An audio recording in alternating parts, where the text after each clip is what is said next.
What's up, YouTube, and welcome into episode 3 of the LakeShow Flow.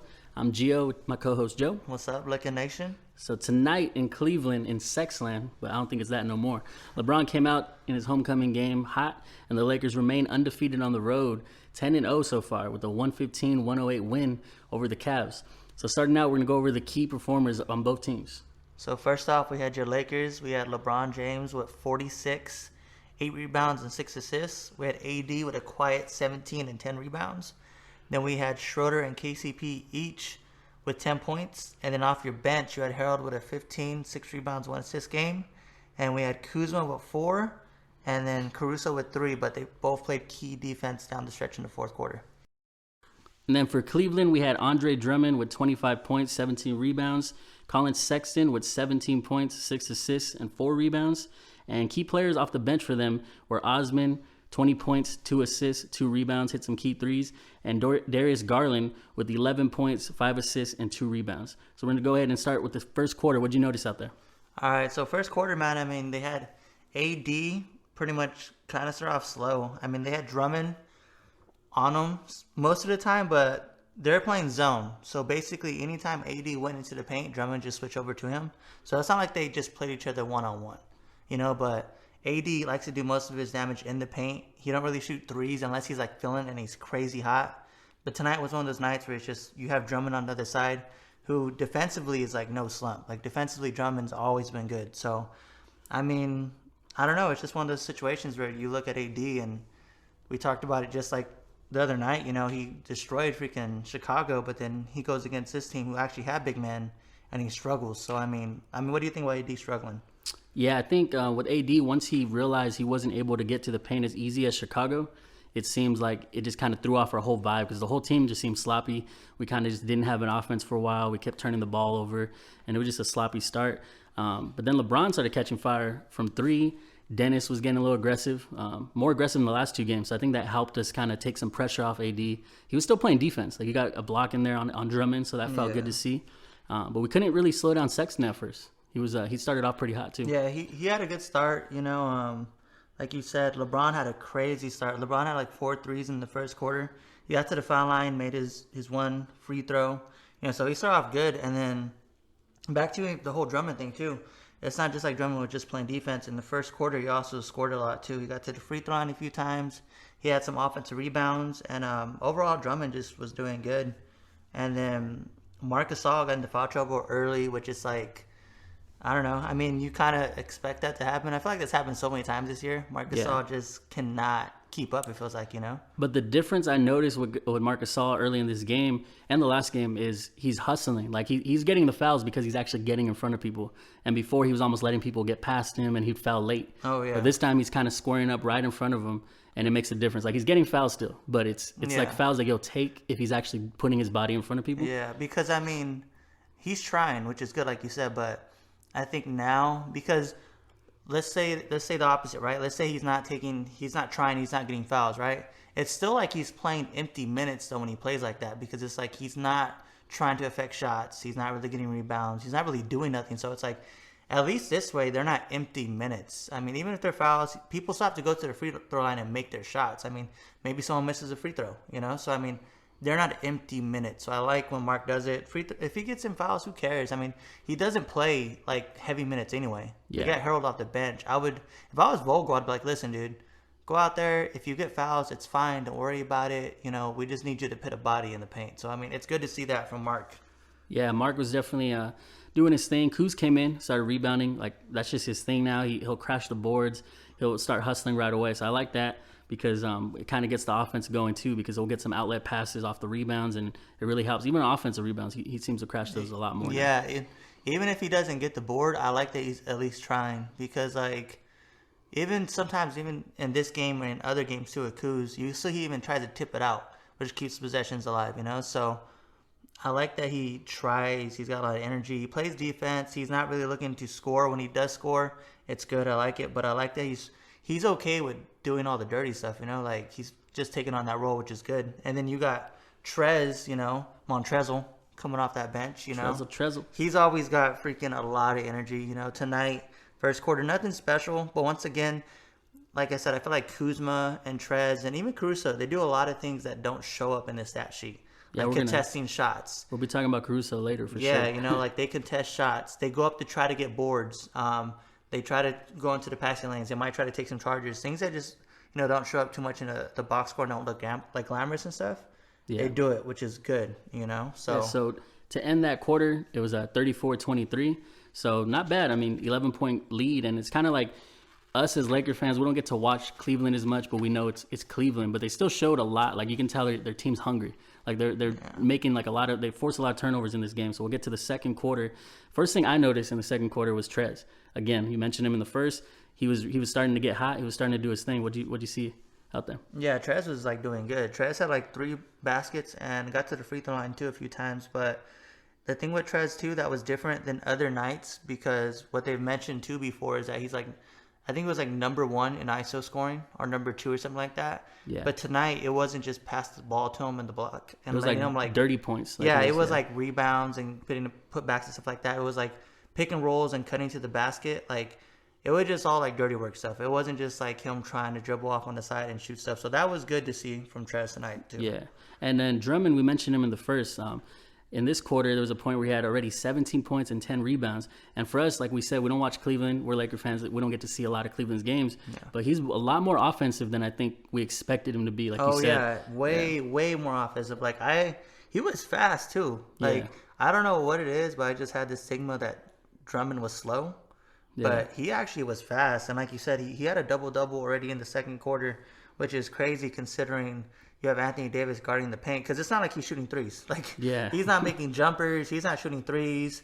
This is all just dirty work. Yeah, I feel like I wrote right here, like he woke up for the game, you know, and a lot of players do that against us. Yeah. But he definitely took that on as a challenge. Like, I know him and AD had that little friendly little banter, but they kind of went back and forth. AD mostly on defense. But yeah, Drummond was a problem tonight. But I think in this second quarter, we kind of could have did more and did more to keep them out of it, but we let them stay in it. Yeah, I mean, you had LeBron too. Like you said, he started off hot, and then in that quarter with LeBron, he had like 3 baskets, right? But he does little things too, like making the right pass. There was a pass he made to Chief Keef, you know, Morris, you know, Morris in the corner over there, cross court pass. Which, I mean, I think when you watch LeBron, you kind of come accustomed to him doing those type of passes. But throwing a pass across the court and making it accurate is very hard to do. Like, but he just makes it look effortless, so you don't even think nothing of it. But it's like Mahomes with his no-look passing. Yeah, like, just what? You don't think nothing of it, right? But it's little things like that. So he scored and he kept everyone involved, which was, you know, good for LeBron.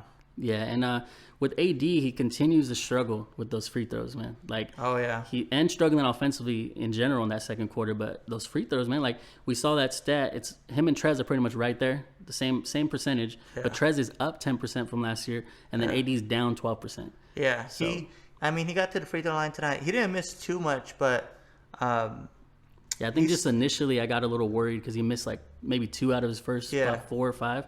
But yeah. No, but he was doing good. Same thing with AD in the second quarter. Like I said, he didn't score too much. It was a quiet, night for him. But defensively, he still, although Drummond was going off, he still blocked Drummond a few times and was pretty much holding down the paint. Because you got to remember, they got 3 big men. Drummond's the only one that did work. It's not like Jared Allen went off for some crazy night. And JaVale McGee had some points, but it wasn't nothing crazy. So it's like AD for Drummond to be going off, AD didn't get in foul trouble. It wasn't like he was getting schooled. He did hold his ground, but Drummond just was better offensively tonight, Yeah, which you don't expect that. Like, you're not gonna kind of let that be the new normal. You're not gonna be worried about AD like for the long haul. But in the beginning of this year, it's been kind of like there's certain matchups where he knows he has the advantage, and this one he was bothered, and I feel like we just see the worst of AD. Yeah. But I'm not too worried about him, like down the stretch going forward. But in the second quarter, it was nice to see Schroeder staying aggressive offensively. I think. Yeah, because I was, he started in the first kind of just doing his thing, but now in the second you keep seeing it. So it's like we need to see that because I feel like he kind of like creates that dribble penetration.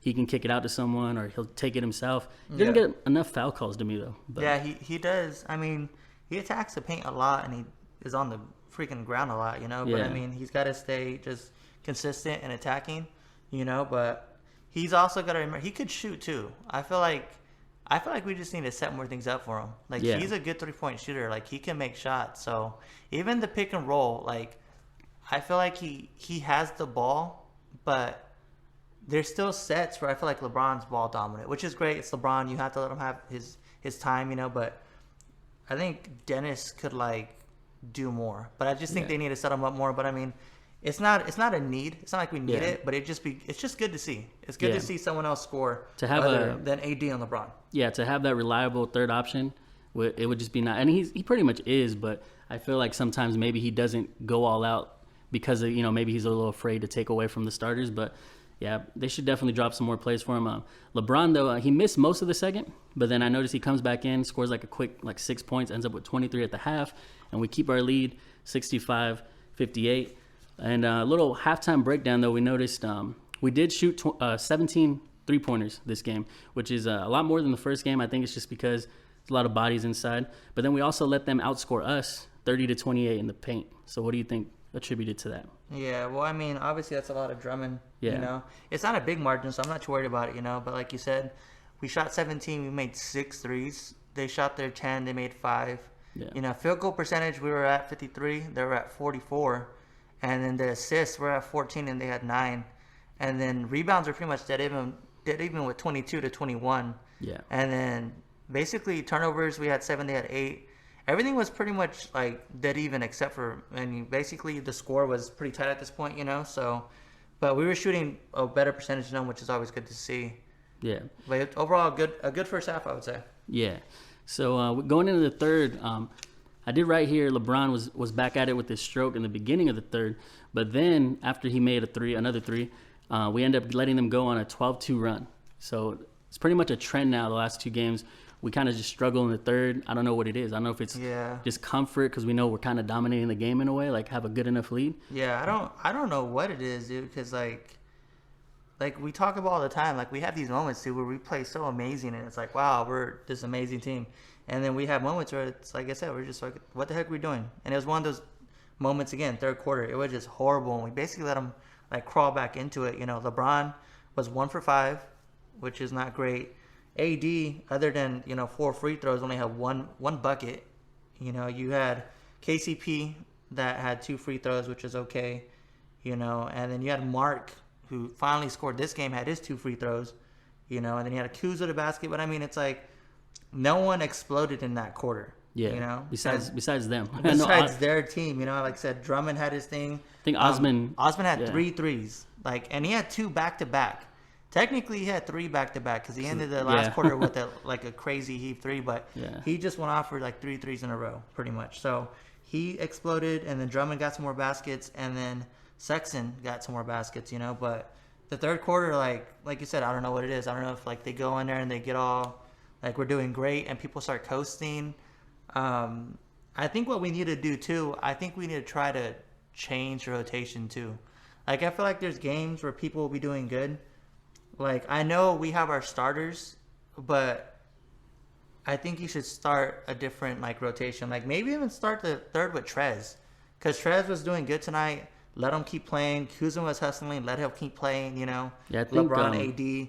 Casey wasn't doing something crazy good tonight, so pull him out for a little bit. Maybe throw in THT. He didn't play this game. Throw in THT, what I'm saying, but just change up the rotation. I feel like that's what kills us too. Yeah. We'll just live and die with our lineup and leave them in for 6 minutes, and nothing's happening. Like, just put some young guys in. Let's see Yeah, what happens, you know? I've heard a lot of people that talk Lakers. They pretty much say like Vogel's kind of stubborn with his rotations. Yeah, it's like we'll literally lose a playoff game. Like we only lost one in every series mostly, but it's like he'll lose that game and then make the adjustments. It's like you can win the game Yeah. if you just make the changes like right now. Because honestly, like with Kuzma, I mean, I don't want to just keep saying Kuzma. I do love Kuzma, but there'll be games in the third quarter. Kuzma won't come in until like 3 minutes left in the third. Yeah, it's hard for him to keep his stroke or to keep his be in a rhythm even on both sides. Yeah, so. but and those type of quarters though, when the other team's going on runs, you need someone to come in and bring energy. You need someone that's going to get a block. You need someone that's going to get a steal, maybe a key three, and that's what Kuzma does for this team. He comes in and does something, hustle,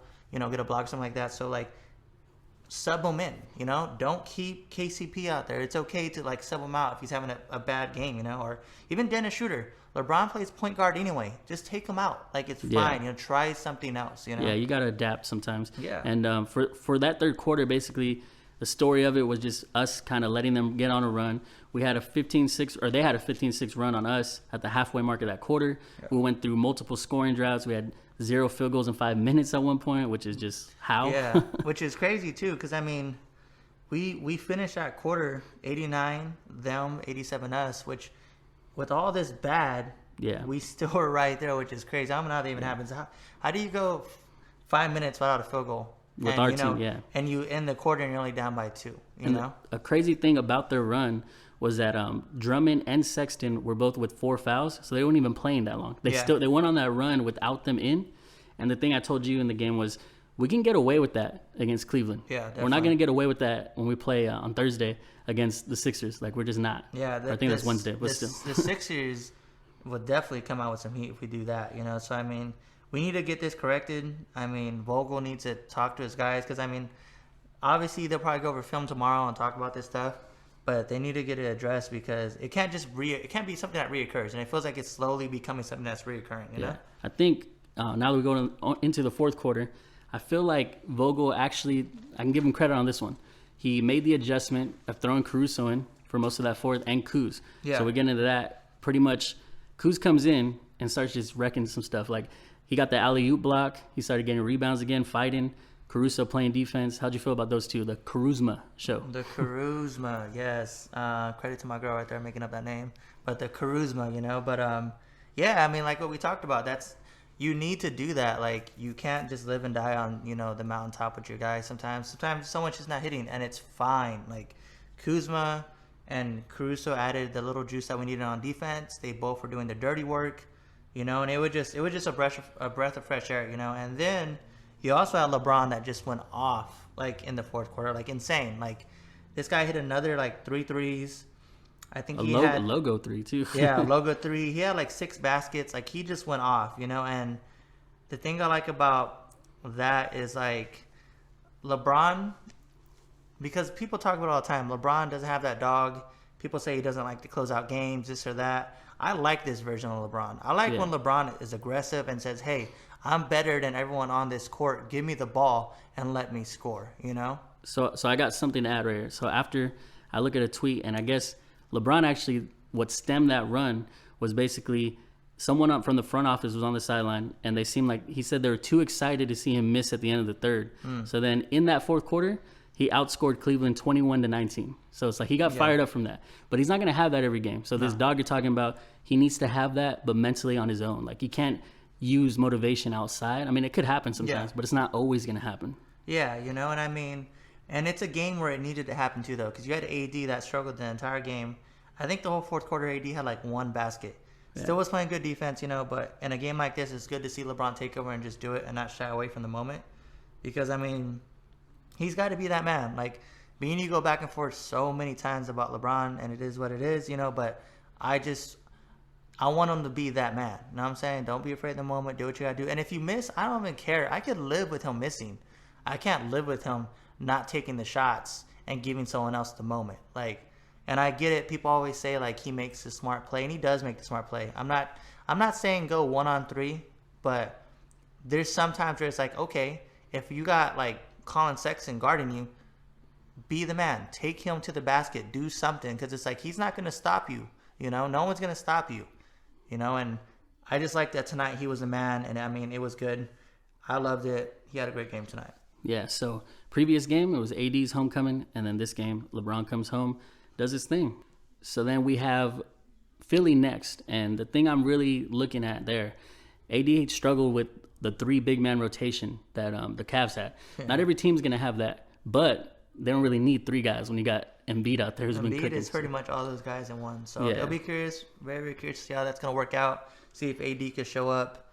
But overall, just a good win. Lakers did their thing.